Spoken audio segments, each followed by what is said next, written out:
আমাদের জনগণের তো দরকার নাই, তার দরকার ক্ষমতা। ক্ষমতা কয়দিন ফেরাউন থাকতে পারছে, নমরুদ থাকতে পারছে, হাসিনার মতো স্বৈরাচার সরকারও আপনি যে রাখেন আপনি ক্ষমতায় থাকতে পারবেন না। আওয়ামী লীগ সরকার অবৈধ সরকার, জালেম সরকার, দুর্নীতিবাজ সরকার, ভোট ডাকাতির সরকার, চোর সরকার, যত খারাপ বিশ্লেষণ ডিগ্রি আছে সবই তাকে দেওয়া যায়, কেননা এর চরিত্র বলতে কিছু নাই।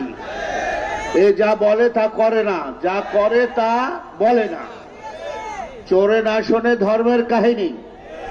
যত আমরা এর ব্যাপারে বলি যে নির্বাচন করেন না, সংবিধান রক্ষার দোহাই দিয়া সে নির্বাচন করার পায় তারা করতেছে সাজানো নাটক, ধোঁকাবাজি। এটা আমরা সবাই জানি। শতকরা 90% বাংলাদেশের জনগণ এই নির্বাচন প্রত্যাখ্যান করছে, নির্বাচনকে বয়কট করছে, পাতানো খেলা নির্বাচন, নাটকের নির্বাচন বয়কট করছে। কিন্তু সে বলতেছে যে না, আমরা নির্বাচন দেব, আমরা ক্ষমতায় আসবো একতরফা। নির্বাচন কারা করে? মোরা আর মামুরা। সেটা কি? সে স্বতন্ত্র, সেটাও আওয়ামী লীগের লোক।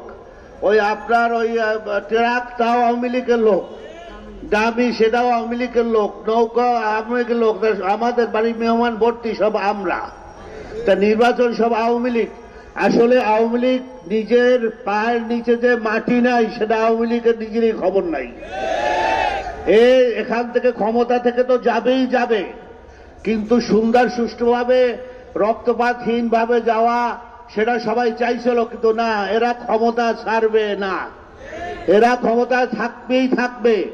এজন্য যত আমরা বিরোধী দল সবাই এক হইয়া এর বিরুদ্ধে যত কথা বলতেছি, কিন্তু সে কর্ণপাত করতেছে না। একটা কথা আছে না, চোরে না শোনে ধর্মের কাহিনী। তা আসলে আমরা এই দেশের জনগণ এই যে এই জোরপূর্বক 15টি বছর 3 বার এই সরকার এখন 4বার আসার জন্য সে সব ষড়যন্ত্র করে জাল বিস্তার করে রাখছে।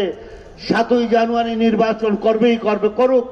করার পর দেশের যে অর্থনৈতিক অবস্থা, এমটি বাস্কেট, তলাবিহীন ঝুড়ি, দেশের খাদ্যের অবস্থা কি, নিত্য প্রয়োজনের অবস্থা কি, আপনার প্রশাসনের অবস্থা কি, সব ধ্বংস করে, বিচার ব্যবস্থা ধ্বংস করে, অর্থনৈতিক ব্যাংকগুলা লুটপাট করে শেষ করে দিয়েছে। আমাদের জনগণের তো দরকার নাই, তার দরকার ক্ষমতা।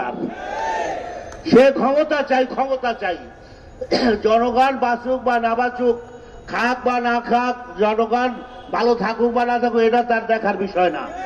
সে জনগণের দরকার নাই, আমার দরকার ক্ষমতা। তো ক্ষমতা কয়দিন ফেরাউন থাকতে পারছে, নমরুদ থাকতে পারছে, সাদ্দাত থাকতে পারছে, কোন স্বৈরাচার থাকতে পারছে? হাসিনার মতো স্বৈরাচার সরকারও আপনি যে রাখেন আপনি ক্ষমতায় থাকতে পারবেন না। আপনাকে বিদায় নিতেই হবে। সেটা শুধু সময়ের ব্যাপার, আর সময় নাই। সেহেতু আসুন, আজকাল আমাদের যে প্রোগ্রাম, যে রাষ্ট্রপতির কাছে দেশের সবচেয়ে বড় অভিভাবক, তার প্রতি আমরা তাকে নাড়া দেওয়ার জন্য, তার বিবেককে নাড়া দেওয়ার জন্য, যে তার কাছে আমরা স্মারকলিপি দেব এবং শিক্ষা ব্যবস্থায় যে কারিগুলো করছে সেটাকে ধ্বংস করে দিচ্ছে, সেটাকে করার জন্য আমরা আজকে প্রতিবাদ করব।